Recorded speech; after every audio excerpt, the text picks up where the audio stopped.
E aí, pessoal, bom, dando sequência aos nossos vídeos aqui um pouco mais práticos, né?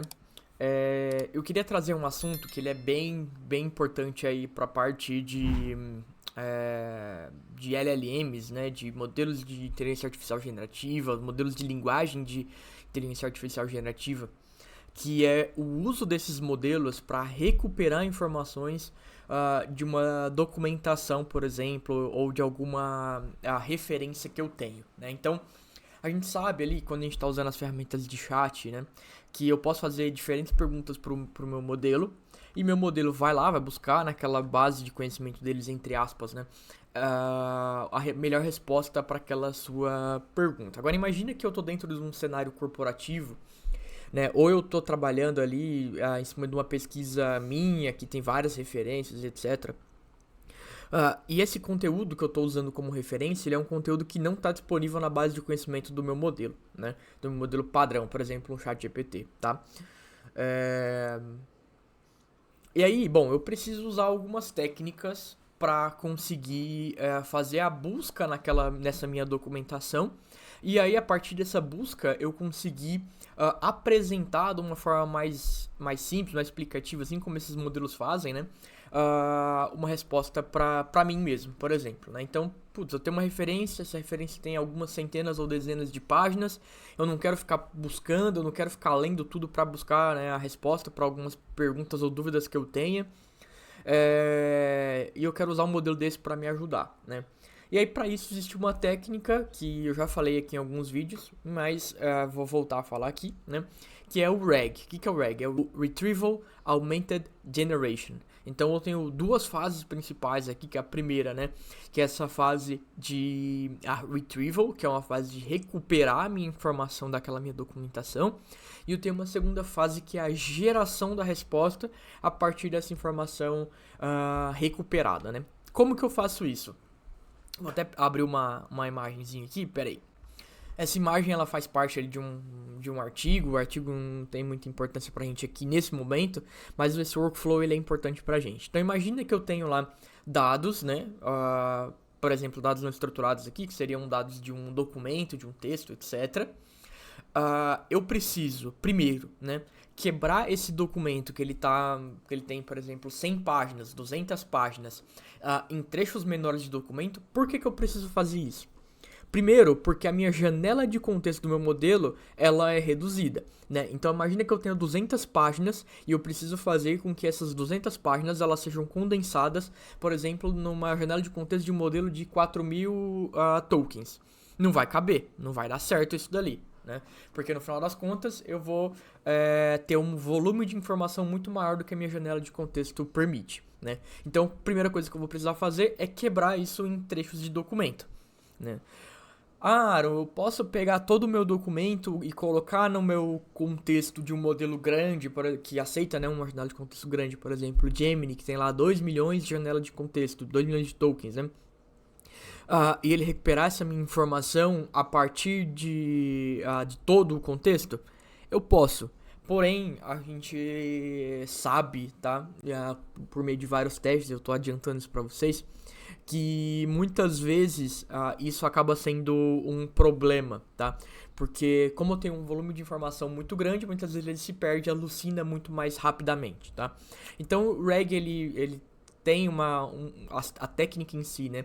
Ela ajuda a resolver esse problema de eu ou precisar de uma janela de contexto muito grande, ou muitas vezes, mesmo com a janela de contexto muito grande, eu ter problemas de alucinação, por exemplo, né? Então eu quebro isso em pedaços de algumas palavras que tem um certo contexto, tá? Eu converto esses trechos em embeddings. O que são os embeddings que a gente falou lá no vídeo passado, né? É a representação vetorial, ou seja, representação matemática de um texto, tá? Onde depois eu vou conseguir, a partir dessa representação vetorial, né, realizar operações matemáticas com essa informação, tá? Então eu vou lá, vou converter esse texto em vetores, né? Esses vetores eu vou armazenar numa base de dados vetorial, que eu vou mostrar aqui para vocês, um exemplo disso, né? Depois eu vou fazer o retrieval, né? Ou seja, a recuperação desses trechos. Então imagine que eu tenho lá um documento de 100 páginas, tá? Eu quebrei esse documento de 100 páginas em 1000 blocos de textos, ok? E quando eu vou fazer a recuperação da minha informação, eu não vou recuperar os 1000 blocos de texto. Eu vou recuperar somente aqueles blocos que fazem mais sentido para minha pergunta, né? Então imagina que eu tenho uma query, que é uma pergunta que eu vou fazer, tá? Essa pergunta eu vou converter também para representação vetorial. O que eu vou fazer agora? Eu vou comparar a minha pergunta, que está representada vetorialmente, com cada um dos 1000 blocos de textos que também estão representados vetorialmente. Vou fazer uma busca por similaridade, por exemplo, uma similaridade de cossenos entre os vetores. Tá? E aqueles trechos de texto que tem uma maior similaridade com a minha query, ou seja, com a minha pergunta, é o que eu vou recuperar, tá, para o meu modelo. Então imagine que eu vou recuperar, por exemplo, 3 blocos de texto, e aí eu vou apresentar para o meu modelo final. Tá, então aqui eu, ao invés de recuperar, né, eu tenho aqui armazenado 1000 blocos de texto. Aqui eu vou ter recuperados somente 3, por exemplo, blocos de texto, né? E o que eu vou mandar para o meu modelo final, para o meu LLM lá, vai ser a minha pergunta, os meus 3 blocos de texto como um contexto para recuperar para responder, na verdade, naquela minha pergunta, e uma instrução. O que vai ter nessa instrução? Como eu devo responder àquela determinada pergunta com base nesses 3 blocos de texto, por exemplo. Né? Então vejam que ao invés de eu ter um documento de 1000 páginas, agora eu vou ter, por exemplo, 3 parágrafos de texto que já vão estar, entre aspas, né, respondendo a minha pergunta inicial através dessa similaridade entre as minhas representações vetoriais, que é o meu retrieval, e depois eu vou usar a parte aqui de generation, né, para fazer o que? Gerar a minha resposta com base nos documentos recuperados. Então, por isso da sigla, né, RAG, de Retrieval Augmented Generation, ok? Por causa dessas duas principais etapas. Aqui, para que a gente não fique com um negócio super gigantesco, né, enorme aqui, o que eu vou fazer? Eu vou mostrar para vocês a primeira etapa de Retrieval. A gente já fez um processo desse lá na nossa sériezinha de LangChain, né? Então a gente já faz todo esse processo, já expliquei isso lá também, só tô recapitulando aqui, porque eu quero também introduzir uma outra coisa, que é essa ferramenta aqui, que é o regex, né? O que é essa ferramenta? Essa é uma ferramenta que ela vai calcular algumas métricas para avaliar tanto o meu processo de retrieval quanto o meu processo de generation. Por que isso é importante nessa avaliação? Porque eu quero comparar alguns modelos de embeddings e depois eu quero comparar alguns modelos de geração de resposta, tá? Para que eu verifique qual que é o modelo que vai ter maior acurácia, ou qual vai ser o melhor modelo para que eu utilize uma determinada aplicação, tá? Então aqui no regex, ela é uma biblioteca do Python, tá? Então tem aqui a parte de instalação, como fazer a instalação, etc. Tem aqui, deixa eu achar em Core Concepts. Aqui tem as métricas que ele avalia, né? Então tem o regex score, ele avalia a parte de generation com faithfulness, answer relevance e a parte de retrieval através do context precision e do context recall, tá? Então a gente tem aqui alguns das métricas, né, que ele avalia. E para fazer essa avaliação, ele utiliza um modelo de LLM. No meu caso aqui, eu vou estar usando o modelo standard deles, que é o GPT-4o Mini agora, antes era o GPT-3.5 Turbo, agora é o GPT-4o Mini, mas eu poderia setar para qualquer outro modelo e fazer essa avaliação, tá? Então a gente vai usar o regex para avaliar cada um dessas métricas aqui. Para o nosso caso, né, inicialmente o que eu vou avaliar vai ser a parte de retrieval, e futuramente a gente grava um outro vídeo aqui falando sobre a parte de generation. Então, a parte de context precision, né, ele avalia a precisão do contexto que ele está utilizando. E depois a parte do context recall, né, ele calcula o recall desse meu contexto que eu recuperei para minha base, né. Então se a gente vem aqui context precision, ele vai ter todo o cálculo que ele executa para fazer o context precision.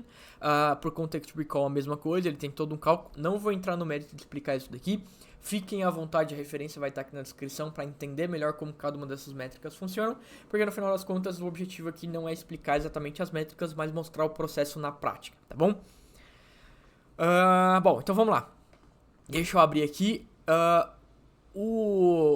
todo esse código que tá aqui, tá? Eu vou disponibilizar para vocês lá no GitHub, o link vai estar aqui também na descrição.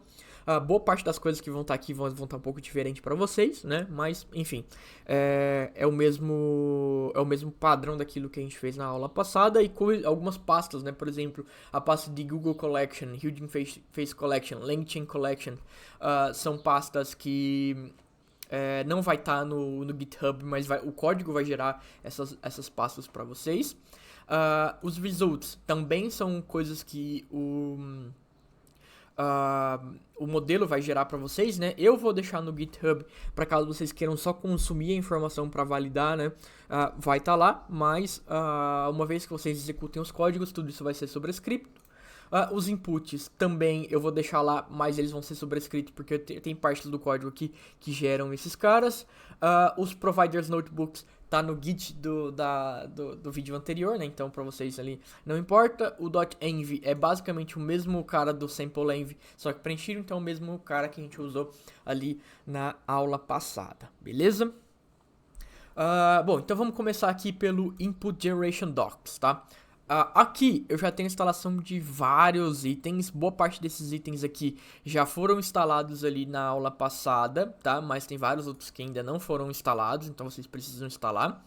Então tem aqui LangChain OpenAI, LangChain, Playwright, Beautiful Soup para organizar os documentos, LangChain Community, HTML to Text, Regaz, né, que é esse que a gente falou.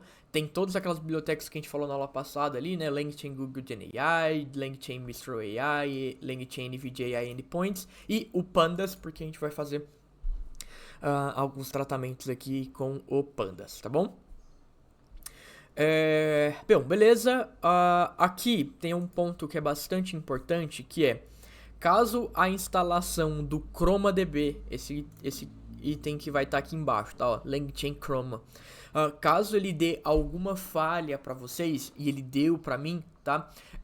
Pode ser falta do C++ Building Tools instalados no seu computador, tá? Então, para isso eu deixei um issue aqui do GitHub de como fazer a instalação do C++ Building Tools. É só seguir o link aqui, seguir o passo a passo. Depois que você tiver feito a instalação do C++ Building Tools, você vai conseguir fazer a instalação tranquilo do LangChain Chroma, tá?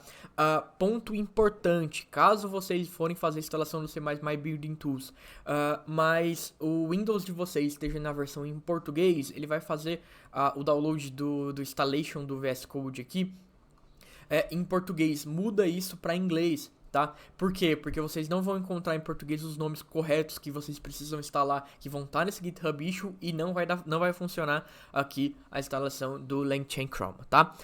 O Chroma é uma base de dados vetorial, então ele faz o armazenamento, né, desses vetores feitos o embedding, tá bom?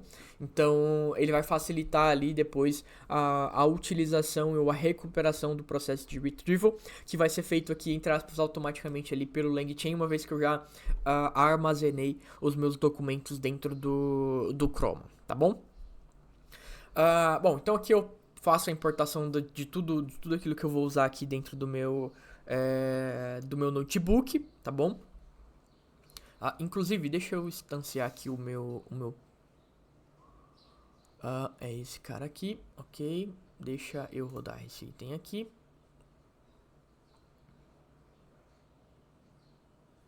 Ok, tá executado, tá? O que eu tô fazendo aqui? Primeira coisa de tudo. Eu estou utilizando esse item aqui, ó, do Document Loaders, Async HTML Loader. O que ele está fazendo? Ele está batendo numa página HTML e ele está carregando a informação dessa página HTML. O que eu estou usando aqui? Eu estou construindo um processo de RAG que ele vai bater nesse link aqui do LangChain, tá? Então deixa eu abrir aqui. Por que eu tô fazendo isso, tá? A documentação do LangChain ela é bem complexa, é meio trabalhosa de recuperar algumas informações, etc. Então, o que eu tô fazendo aqui eu tô vindo nas integrações em todos os providers do LangChain, tá? Então, eu tô vindo nessa página aqui e eu quero primeiro consumir o link de todo mundo, de cada um desses itens aqui, eu quero consumir o link deles. E é o que eu tô fazendo aqui. Tá? Então, eu tô passando essa URL, que é ali a URL dos providers. Eu tô fazendo load dessa URL. Eu tô usando o Beautiful Soup só para organizar, tá? Essa minha informação. E eu quero trazer todos os conteúdos que estão dentro da tag A. Por quê? Porque dentro da tag A aqui se eu vim inspecionar os elementos aqui. Deixa eu ver aqui. Inspecionar elemento, beleza? Se eu vou em cada um desses itens aqui.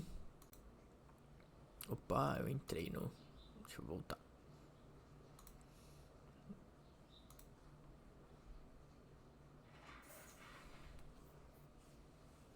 Então é aqui. Section.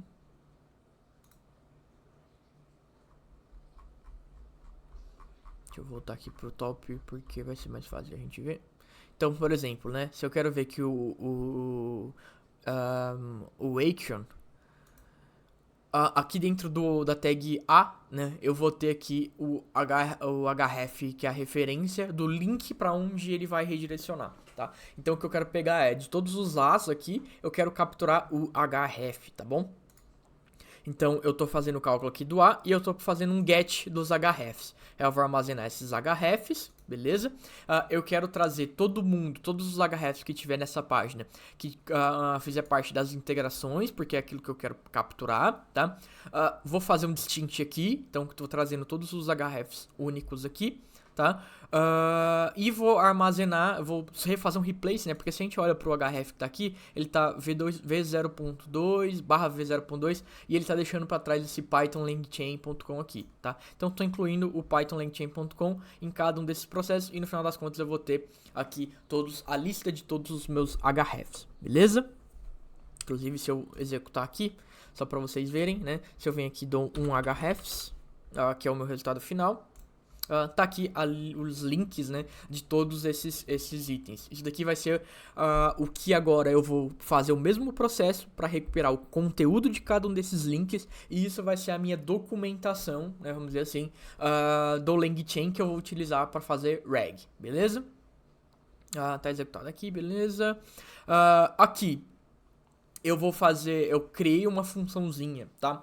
Para que eu faça a extração dos conteúdos. Aqui é uma coisa importante, porque quando a gente faz a extração do conteúdo lá da página do LangChain, ele sempre, ele até, se eu abrir aqui, quer ver? Aqui, para todos os links do LangChain, ele tem essa referência aqui, cadê? Aqui. Tá vendo que aqui ele tem esse on this page, né? Então ele tem meio que um sumário aqui nesse cara. Então eu quero que ele elimine tudo que tiver tanto nesse menu quanto nesse cabeçalho aqui, porque esse é conteúdo que pra mim não importa. Então eu quero que ele comece a partir do momento desse on this page, né? E eu quero que ele termine que ele vá até no máximo esse edit this page, né? Então se a gente vem aqui embaixo, tem esse botão de edit this page, que é quando acaba o conteúdo, e aqui para baixo vai ter mais um monte de outras informações que não são relevantes. Então eu tô criando uma função para que ele sempre elimine tudo que tá atrás do on this page e elimine tudo que tá para frente do edit this page, tá? Então tem essa funçãozinha aqui que faz isso, que captura somente esses trechos que importam para mim. Depois eu vou executar o mesmo processo do async HTML loader para calcular todos aqueles para capturar, né, todos aqueles hrefs que eu tenho aqui, que são todas essas páginas aqui. Vou armazenar isso desses docs, né? Depois eu vou usar o HTML to Text Transformer aqui, que também é uma parte da biblioteca do LangChain Loaders ali. Perdão, do LangChain Transformers. Para converter o meu conteúdo de HTML para texto, tá? Então eu vou ter aqui esse Docs Transformer, que vai ser os meus documentos convertidos para texto. Vou aplicar para cada um dos meus documentos essa função para que ele traga somente o conteúdo que importa, tá? Que é esse extract content. E depois eu vou armazenar aqui no meu document transform.pageContent o meu resultado, ou seja, o que estaria ali no meu page content, um monte de informação em HTML, cheio de tags, cheio de informação, eu converto isso somente para texto que vai estar aqui nesse result e armazeno isso de volta ali no meu document transformed. Beleza? Um dos exemplos aqui, né, desse meu document transform de como ele fica, é que eu posso capturar, ele vai ter, na verdade, um padrão de descrição, page content, título, enfim, algumas informações características ali da minha página, né? E caso eu queira recuperar algumas dessas informações e vocês queiram fazer alguns testes aí com vocês, tá aqui a forma de capturar cada uma das tags, beleza? Depois eu vou salvar todos esses arquivos aqui em um documento para que eu consiga utilizar ele posteriormente, né? No caso aqui o Documents LangChain, que ele vai estar aqui no input. Então esse daqui são os meus documentos, né? Então qual que é o padrão de informação que eu tenho aqui? Vamos lá. Eu vou ter aqui um page content, tá certo? Pro meu documento. E eu vou ter os metadados, que vai ter aqui a fonte, de onde esse meu trecho, ou de onde esse meu documento, na verdade, né, ele veio. Um título, então aqui tem, por exemplo, Google Cloud SQL for SQL Server, lá no LangChain. Uma descrição desse link e a linguagem que esse link vai estar, tá? Então, para cada documento eu tenho isso daqui e ele tá ali, tá? Depois disso, eu tenho aqui também como fazer a carga, né, desses arquivos que foram salvos. Mas uma coisa que eu quero fazer aqui é fazer o split desse documento, que é aquilo que a gente estava falando ali, né, para esse cara aqui. Então eu tenho todo esse meu documento está carregado, está armazenado lá. Eu quero criar chunks desses meus documentos. Por quê? Porque esses documentos podem ser grandes demais, né? Apesar aqui do LangChain eu já tá com vários documentos, né? Eu tenho aqui vários documentos, então tenho não lembro aqui a contagem exata, mas são mais de 1000 documentos, né? Perdão, são 200 e alguma coisa de documentos. E depois que eu fizer o chunk aqui, ele vai passar de 1000 documentos, vai pra 16.000 documentos, se eu não me engano, tá? Mas tem alguns documentos aqui que são bem grandes. Isso daqui vai atrapalhar a minha janela de contexto na hora de recuperar essas informações, né? Por exemplo, aqui eu tenho documentos bem grandes, que é interessante que eu faça ali o chunking, tá? Então, o que eu vou fazer? Eu vou fazer um split desse meu documento em tokens. Então, a cada 200 tokens, eu vou fazer um split, né, desse meu documento. E depois eu vou armazenar todos esses meus documentos aqui. Então aqui tá a funçãozinha para fazer esse document split através de tokens, tá? Teria como fazer por caracteres, etc. Eu tô falando para ele usar um overlap aqui de 10 tokens. Então para cada documento, documento que eu tiver, a cada 200 tokens eu vou fazer um split. Os 10 últimos tokens vão estar no início dos 10 primeiros tokens do próximo chunk ali, tá bom?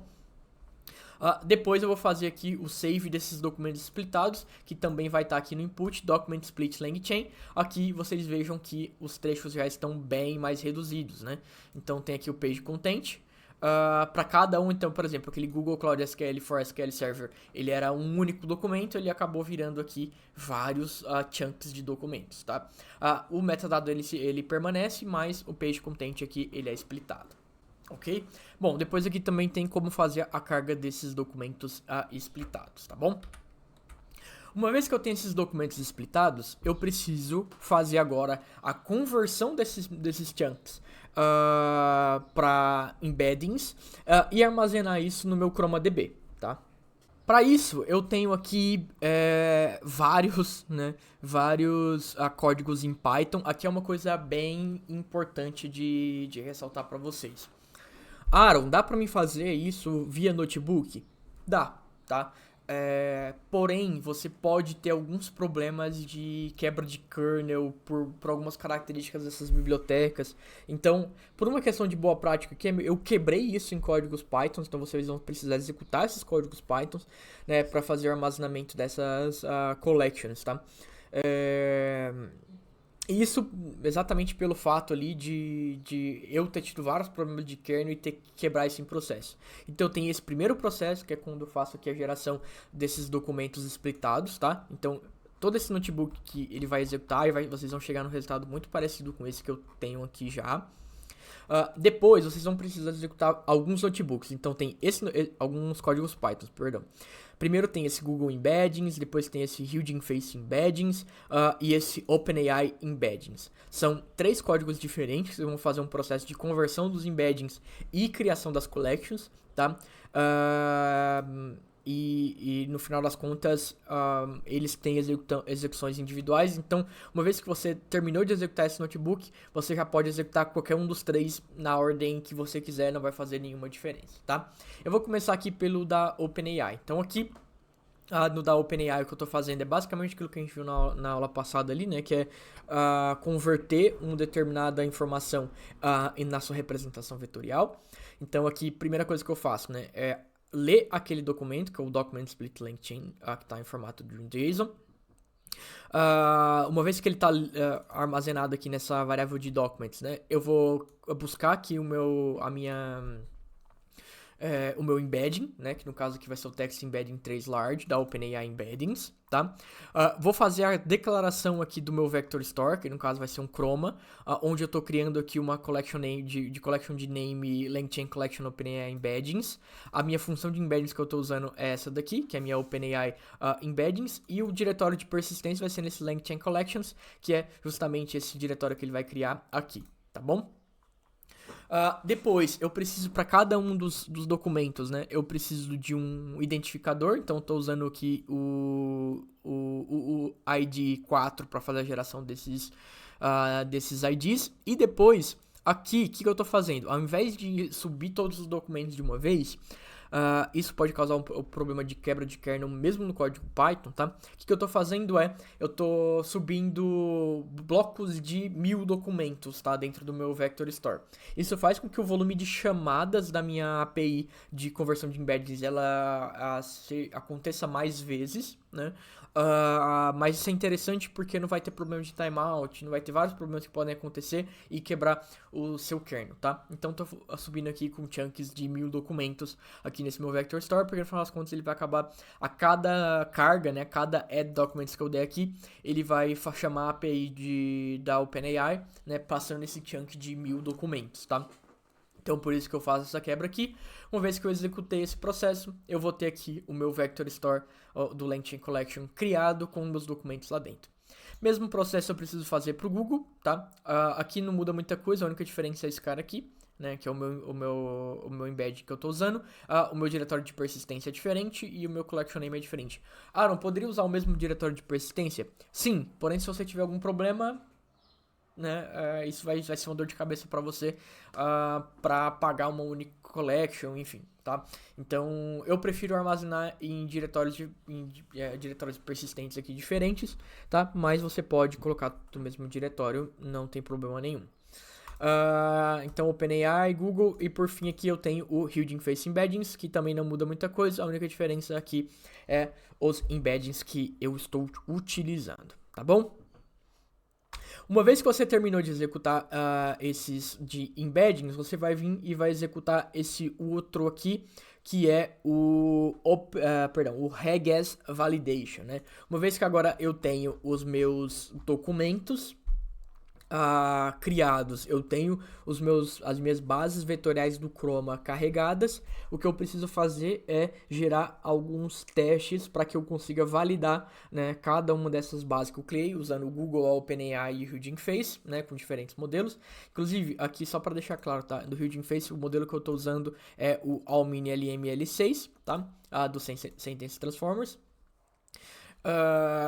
Deixa eu voltar aqui então. Aqui no Ragaz eu vou avaliar cada um desses 3 modelos. Então eu coloquei aqui algumas perguntas, né, com algumas respostas, que seria ali uma resposta correta, né, com base nas documentações que eu busquei lá no LangChain, tá? E aí eu tenho aqui essa função, né, que é essa função Validation Embeddings. O que eu passo para essa função Validation Embeddings? Eu passo queries, né, que são as minhas perguntas que eu criei. Eu passo o meu ground truths, né, que são as minhas respostas aqui para as minhas queries, então tá aqui. E qual que é o meu embed provider, né? A depender do meu embed provider, eu vou ter aqui uma condição diferente, tá? De modelo que eu vou estar utilizando, beleza? Aqui, pessoal, perdão, eu pulei um processo, que é esse results validation, a gente vai precisar executar. Aqui, pessoal, perdão, eu deixei um item para trás aqui que vai ser importante de executar antes, que é esse generate response, tá? Então deixa eu voltar lá, antes de vocês executarem aí para me mostrar para vocês. O que eu tô fazendo aqui no generate response? Eu tô executando para cada uma daquelas mesmas queries que eu acabei de mostrar ali para vocês no Ragas, né? Eu tô executando cada uma dessas queries para que eu obtenha de fato a resposta, né? Então eu tenho aqui uma função que é essa generate response, onde eu vou passar as minhas queries, que estão essas queries aqui, e eu vou passar o meu embeddings provider, tá? E aqui embaixo depois eu faço a chamada, né? Esse generate response, passando a query e o meu provider, ser Hugging Face, Google e OpenAI. Então, a partir desse embedding provider, eu vou definir qual que é o embedding que ele vai usar para fazer o embedding dessa query, qual que é o diretório, né, que ele vai buscar ali para fazer a recuperação da minha informação do Chroma, então, ou Hugging Face, ou Google Collection, LangChain Collection, que é para a parte do OpenAI, tá? Então, uma vez que eu defini aqui qual que é a minha collection, qual que é o meu diretório e qual que é o meu modelo de embedding, eu faço a recuperação do meu Vector Store, e faço um Similarity Search by Vector, né, com o score de relevância aqui, usando o meu modelo de embedding e fazendo o embed da minha query, né, que nada mais é do que aqui a minha query em queries, que são todas essas perguntas aqui. Então eu vou fazer para cada uma daquelas minhas queries, né, eu vou fazer a minha busca por similaridade através da utilização do Chroma, né, com as minhas bases de conhecimento. Ele vai me trazer aqui 3 documentos, porque eu defini o K igual a 3 aqui. Ele vai me trazer os 3 documentos que tem maior relevância para esse cara e vai armazenar isso daqui nesses JSONs aqui de results, beleza?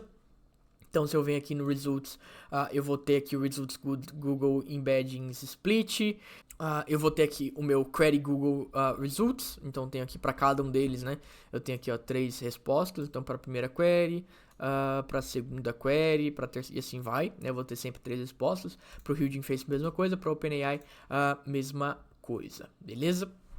Então, eu faço esse processo aqui para os 3, uma vez que eu tenho aqui agora as respostas, aí sim, de fato, eu vou para o Ragas Validation, porque aqui, a partir do Embeddings Provider, é que ele vai recuperar a minha informação do meu results que está aqui, tá? Então, eu vou recuperar qual que é o meu documento do results que eu quero buscar, então, query Hugging Face, query OpenAI, query Google, tá? Ele vai fazer alguns tratamentos aqui para separar o meu documento. Depois ele vai trazer aqui nesse D qual que é a pergunta, qual que é o Result Page Contents aqui, que nada mais é do que o meu contexto de cada um dos 3 documentos, e o meu Ground Truth, que é a minha informação que eu passei aqui como verdade. Ele vai armazenar isso num dataset e ele vai fazer o Evaluation utilizando o Ragas, né? Ragas Evaluate, que está aqui em cima, ó. Ragas Evaluate.